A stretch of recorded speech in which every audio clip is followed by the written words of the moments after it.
Bung Rizalwan, ini miris apa yang terjadi.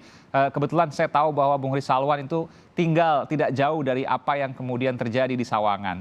Saya ingin tanya, kenapa banyak sekali orang yang masih percaya seperti ini dan belakangan, ini kita apresiasi kepada polisian yang membongkar ini, ternyata terbukti bahwa ini adalah rekayasa. Hewannya dibeli di online, lalu kemudian disebarkan isu, memang terstruktur, sistematis, masif.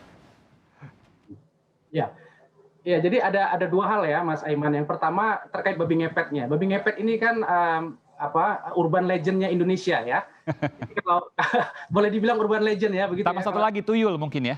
Tuyul ya, agak-agak mirip ya. Ini kan urban legend ya. Ini satu cerita yang disampaikan dari generasi ke generasi ya, sehingga orang bisa jadi tidak pernah melihat langsung, tapi pernah mendengar bahwa cerita itu ada.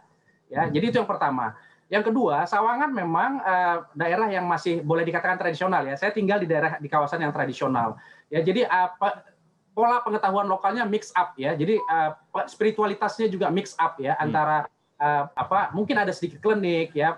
Islamnya juga Islam yang sangat mendalam begitu ya, yang sangat kuat begitu. Jadi kelompok-kelompok ini cara berpikir ini mix up ya. Ya. Nah, jadi sementara banyak pendatang baru juga datang ke daerah Sawangan, Depok bagian barat ini ya.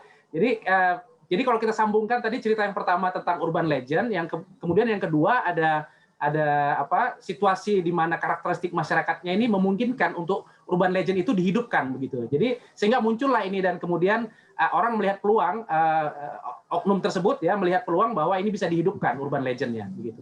Iya.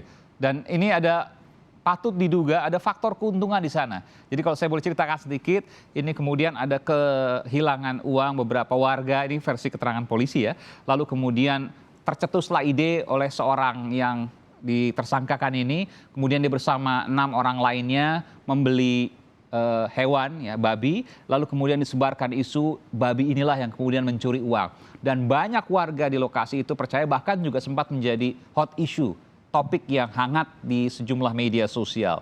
Tentu ini menjadi miris karena ternyata dibuktikan bahwa ini ternyata sebuah rekayasa.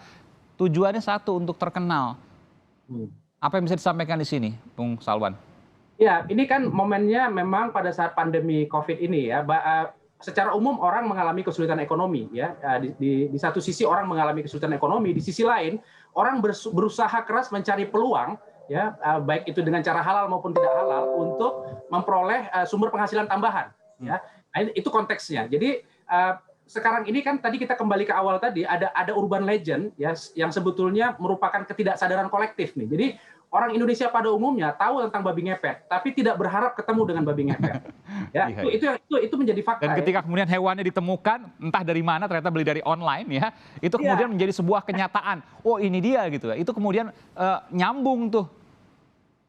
Betul. Jadi ada ketidaksadaran kolektif tadi yang kemudian menjadi fakta, dan itu ada pemicunya. Pemicunya sekali lagi ini adalah situasi pandemi COVID ya, di mana orang kesulitan. Tapi di sisi lain ada orang yang berusaha mengambil manfaat dari kesulitan orang itu. Ya, jadi ini posisinya adalah, kalau kita bisa lihat, dia memang dengan sengaja membuat satu kelompok ya, kemudian membuat isu ini menjadi terangkat kan dengan harapan nanti ada orang, dia dianggap orang pintar yang kemudian bisa membantu orang yang kesulitan ekonomi begitu. Modusnya kurang lebih seperti itu, Mas. Betul.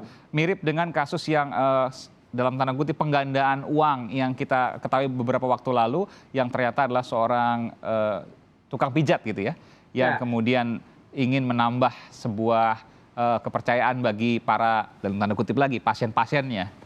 Ya, tapi kalau penggandaan uang itu dia tidak bermain di ketidaksadaran kolektif. Kalau ini isu babi ngepet, isu tuyul, itu bermain di isu ketidaksadaran kolektif. Jadi akan dengan sangat mudah orang percaya dibandingkan dengan penggandaan uang sebetulnya, Mas Aiman. Karena sudah turun-temurun menjadi urban legend. Betul. Oke.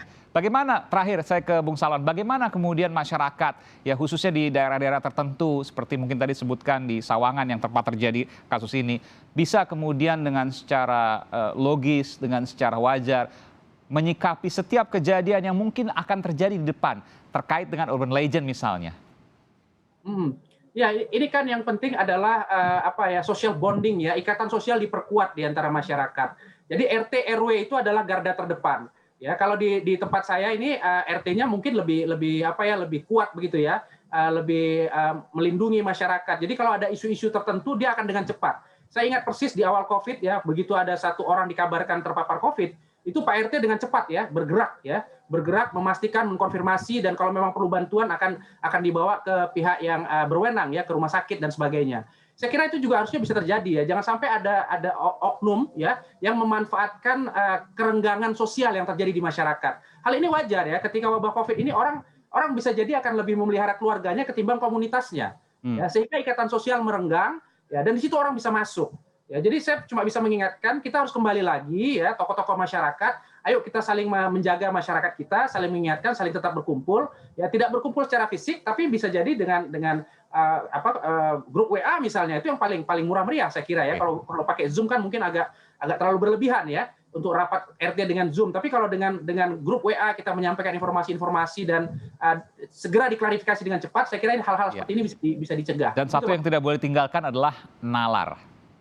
Persis. Ya, itu harus dipegang terus, terutama dalam kondisi yang mungkin juga tidak mudah saat ini tengah pandemi, sehingga banyak orang yang mencari, kalau bahasa yang sering kita dengar, kesempatan dalam kesempitan. Itu yang kemudian dilakukan banyak orang. Harus waspada, gunakan nalar, selalu waras, selain sehat. Terima kasih Bung Habdi Rizalwan, sosiolog dari Universitas Indonesia. Terima kasih atas informasinya, salam sehat selalu.